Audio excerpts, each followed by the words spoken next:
Welcome back. So நாம இப்ப பார்க்க போறது பிரைமரி மார்க்கெட்னா என்ன, செகண்டரி மார்க்கெட்னா என்ன.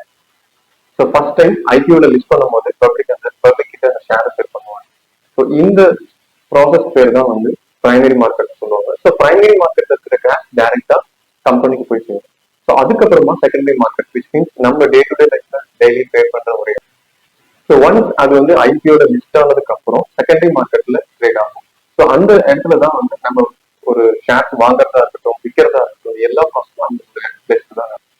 இது ஒரு எக்ஸாம்பிளோட நீங்க பார்க்கணும்னா, ஒரு ஷோரூம்ல போய் நீங்க கார் பர்ச்சேஸ் பண்றீங்க, அது பிரைமரி மார்க்கெட். அதே காரை நீங்க ரீசேல் பண்ணும்போது இது செகண்டரி மார்க்கெட். அந்த செகண்டரி மார்க்கெட் தான் நீங்க ரீசேல் பண்ணுறீங்க. ஸோ இது மாதிரி தான் primary and secondary market work ஆகும். ஸோ நம்ம மோஸ்ட்லி செகண்டரி மார்க்கெட் தான் ட்ரேட் பண்ணுவோம். ஸோ நம்மளோட நெக்ஸ்ட் மாடல்ல ஒரு இந்தியாவில் நம்ம ட்ரேடிங் எப்படி ஸ்டார்ட் பண்றது, அதுக்கு என்னென்ன தேவையான